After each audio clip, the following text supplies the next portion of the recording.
What's up, everyone? It's your boy, Mason97, aka Nathan Stapleton, and welcome everyone to Kansas Speedway for race number 4 of the season for season 1 of the Amsoil ARCA Series. And for the first time this season, we're going racing on a mile-and-a-half. We've done back-to-back short tracks, well, kind of dirt track, short track, and then a short track. And now we are here at Kansas for the first mile-and-a-half of the season for 25 laps of action for the Tide 150. I am not alone for this one. I'm joined by Travis Clampton. Once again, I don't know how we made it from California to Kansas in one day, but I digress. Welcome to Kansas Speedway for the first mile-and-a-half of the season. It's called an airplane. That is awesome. Yes, it's good to be here at Kansas for this race. Very excited to see how this plays out. Love mile and a half. Love me some Kansas. Very good racetrack. Should see a very fun race here today. Yeah, for sure, Kansas is one of the better mile-and-a-halves that we have on the channel, and it's one of the few that we have this season. And how do you think that might play out? Knowing that these guys don't race on that often this season, and this is the first one all season long.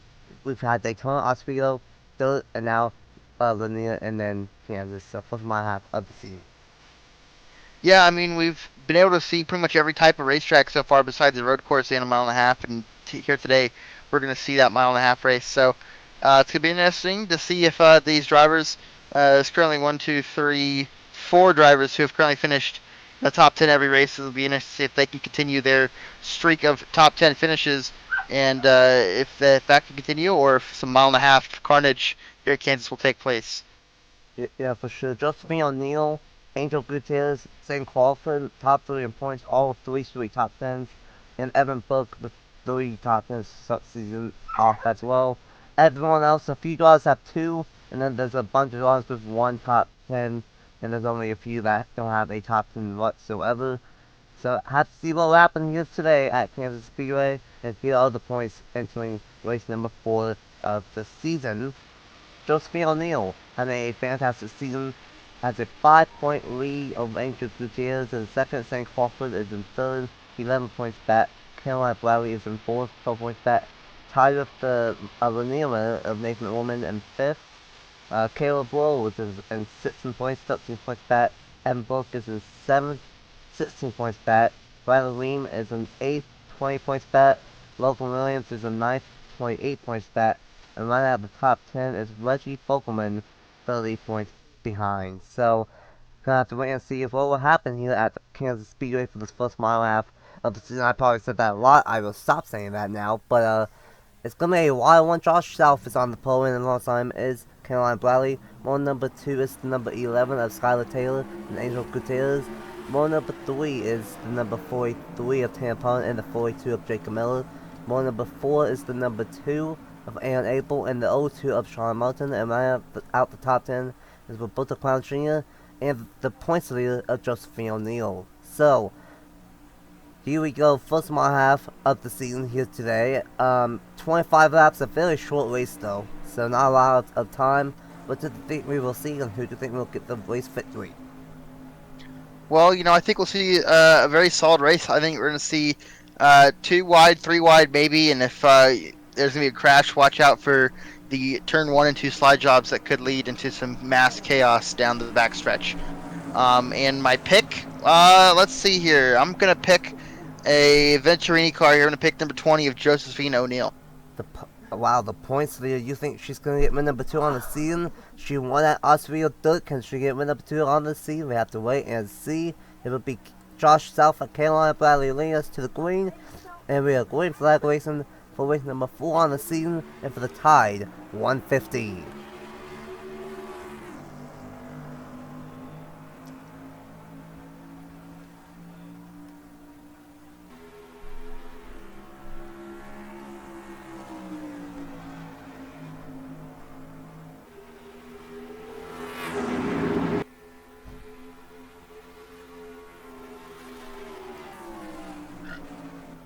A great start from Josh Self, Skylar Taylor, and Tampon, the top 3, as they are side by side from fourth on back to the number 2 of Aaron Abel and Caroline Bradley. And here comes Tampon for the second place spot.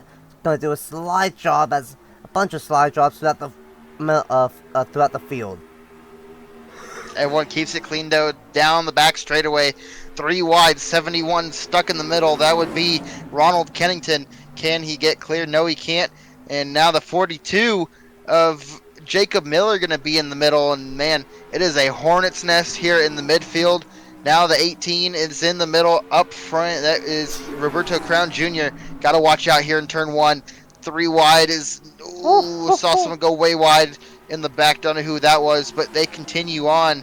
And here comes the 11. Makes a move for second place. That it would be Skylar Taylor.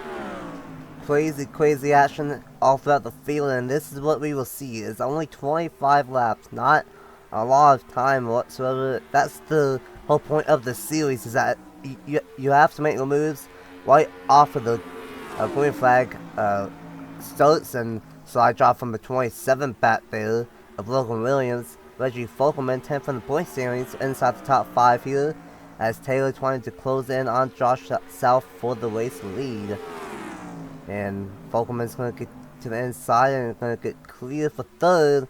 And now what a move from Tampon. Roll up the outside lane and just went straight to the bottom when he could. And now, unfortunately, Aaron Abel is losing several spots here. Yeah, he is, and now he's under fire. Whoa, the 6 of Max Davis shoved the 81 of Brandon Beal up the racetrack, and Beal's going to lose a ton of spots here down the back straightaway. Beal lost all of his momentum. The outside lane is not good at all anyway, but if you get shoved out into that third lane, into the gray stuff, you're really going to lose momentum and spots, and that happened to the number 81 of Brandon Beal. And here we go, almost missed it, but battle for the race lead, Taylor and South, and easily going to take us. Oh, Folkelman and South almost make contact right now, right there, and here comes Pullen. Because of those two checked up, Pullen's going to try to take third away. Folkelman not going to get there, as he's going to get chopped off. Fantastic racing here at Kansas, and would you believe me that we are only on lap 6 of 25? Folkelman, holy moly, crossover on Josh South, moves down to the inside. Probably going to see a slide job here in turn 1 and 2, and you will, or not really a slide job, but power move really. Did no sliding at all, but now the 69 of Josh South is going to get freight trained by the 43 and the 27, and if he's not careful, he has a Rev Racing duo right behind him. Yeah, both of the Rev Racing colors of Matt Davis and Aaron Abel behind them. And here comes the point leader of Josephine O'Neill. All the way moving her way back up to the front. Got stuck early on up top, but moving her way up to the front as a slide job. And Paul made a mistake in the middle of 1 and 2. About made 3 wide right there, and now South is going to get back to the inside lane here. Folkelman and Taylor starting to break. We will see 3 wide. Oh boy, we are going to see 3 wide. Oh my goodness, that was very late right there. As back to the front, Folkelman's going to take the race lead right there. There's so much action going on right now, Travis. It's hard to really see of everything so far, but Folkelman will take the race lead on lap number 9 of 25. Yes, he will, and now Scott Taylor stuck up on that second, third lane, and here comes the 27 of Logan Williams to the inside. Can he stick it there into the turn 3? No, he can't. Scott Taylor clears the door, or chops the door. What a race this has been for the first mile and a half of the season, and definitely a little bit of a different pace, but these guys are still racing it like it is a short track with the racing that we have seen. Here comes St. Crawford, third in points, moving inside the top 10 now. Trying to take 8th away from Andrew Miller, and looks like he will. And this is the point leader of Josephine O'Neill, as we got a new second place Fell spot. back, something happened. Oh man, Josephine O'Neill was inside the top 10, and she's fallen back almost to last place here. I don't know if she just got stuck to the outside lane, or if something happened that shoved her way to the outside, but now the point leader of O'Neill is going to fall back to almost last place here. And will fall back to last place as, that is really close right there between the 15 and the 42. They about made contact and went on the outside wall, but both kept it fairly clean and kept it straight. And now here comes Josh South making a move on Aaron Abel. Very unfortunate for the number 20 of Josephine O'Neill, because the way that things are looking at the moment, the 57 of Gutierrez is in 16th, and that would easily be good enough. And oh no! The 6 of Max Davis blows an engine, and once again, he will not finish in the top 10, and he's going to have another rough day. Maybe that's what happened. Okay, you guys will see what happened in the corner of the screen, but I'm gonna make a theory that the 6 of Matt Davis blew up and held up the number 20, and that's why the 20 has fallen back to basically last place. That's what I think happened. You guys will know what happened, but tough break from Matt Davis. He was just up front with his teammate, and unfortunately, somewhere we didn't see him blow up, and that's a big for him. How about Lord Driver, Zane Crawford, third in the point standings? And if things work out for him, he could leave here as the point leader. Fantastic one from this number 1, Phoenix Racing, and he's trying to make it 4 in a row. Oh boy! What a save!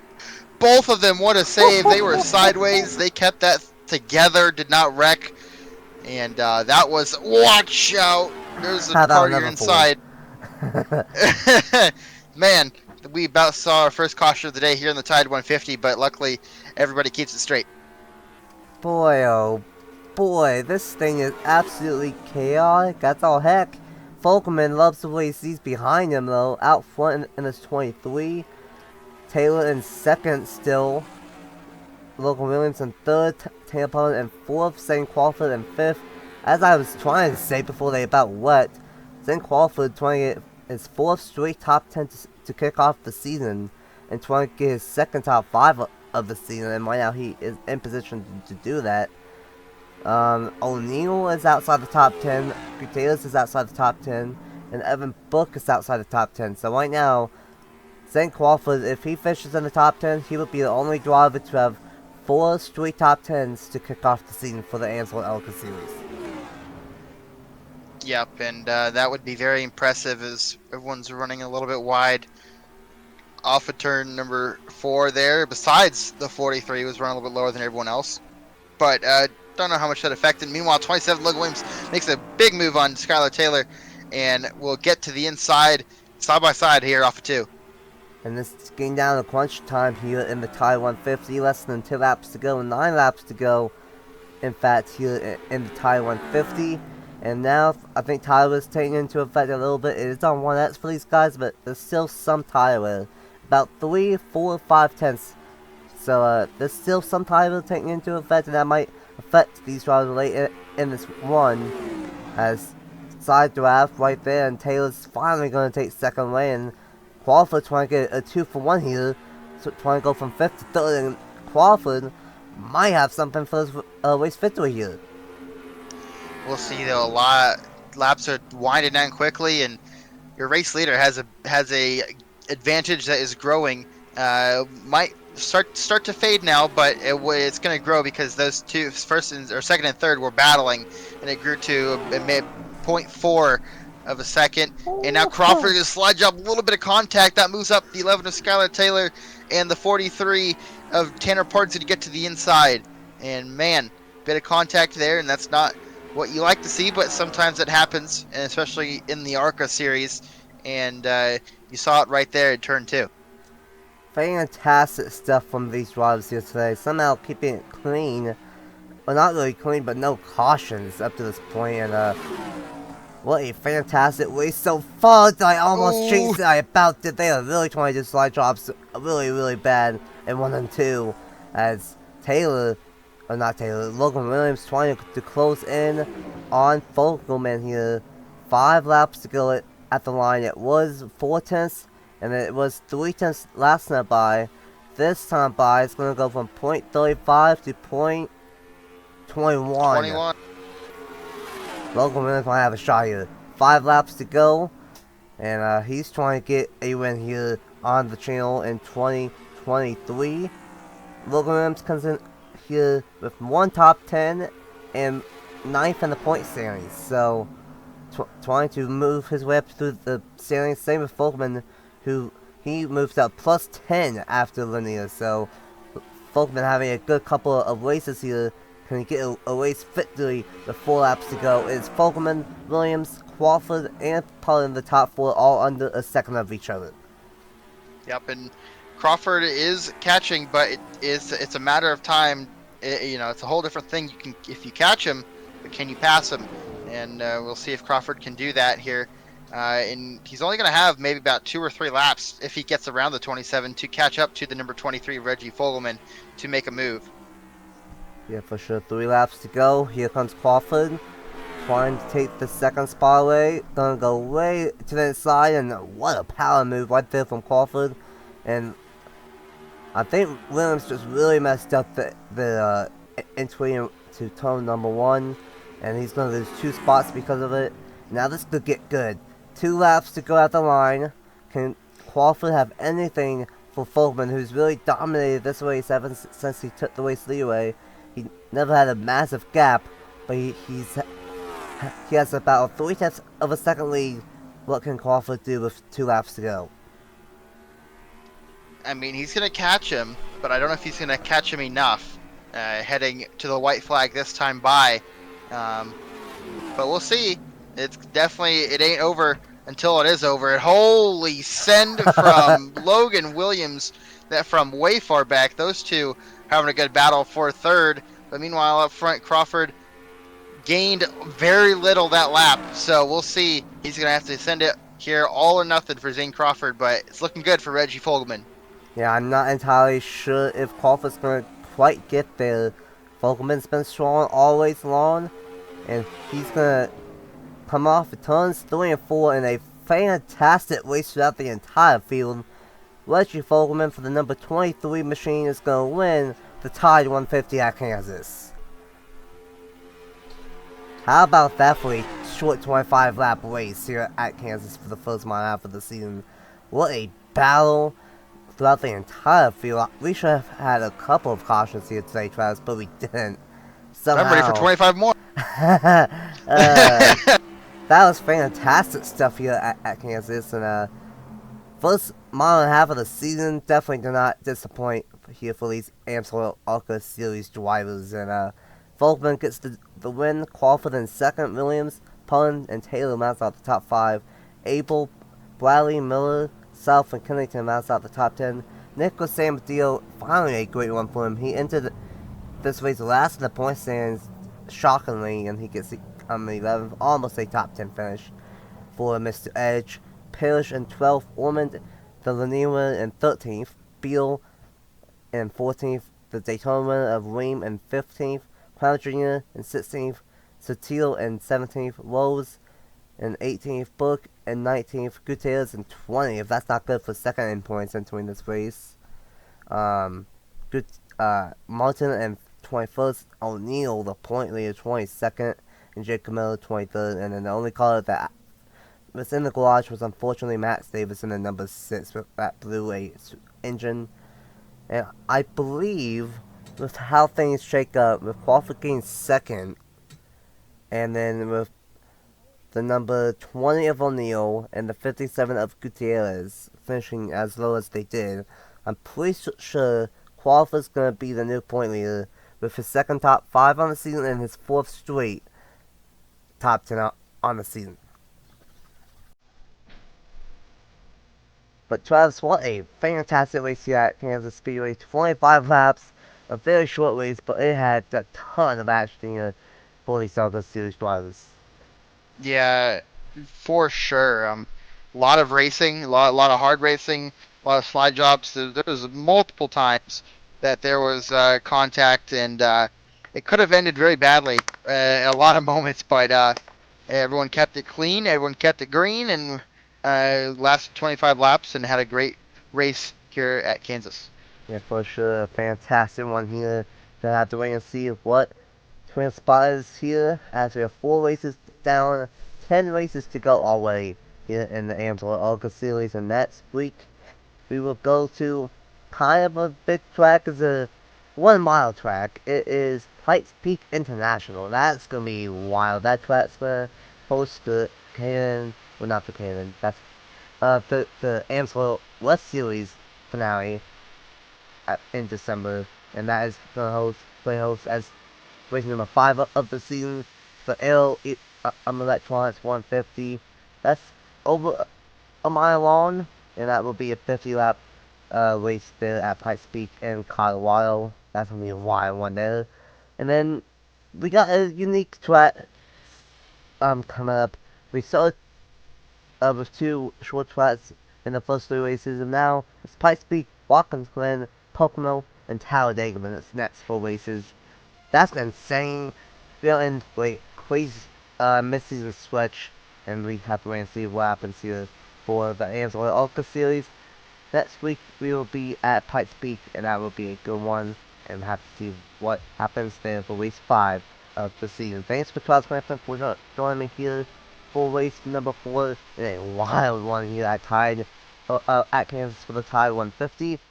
Just want to briefly say I'm sorry if I sounded kind of weird the last couple of days as of this recording on October 15th. I'm finally getting over a head cold, but wanted to make sure I got these out in time for you guys, so just went through it and got the job done. But fantastic race here at Kansas, and hopefully next week I am not as congested. Huge thanks for Charles for joining me up here in the booth for both races last night and today, and we will see you guys next week at Pikes Peak International for race 5 of the season for the Amsoil ARCA Series, and of course coming out next year after race 4. Congratulations to Leslie Folkerman on getting the win, and I will see you guys next time at Pikes Peak. Bye!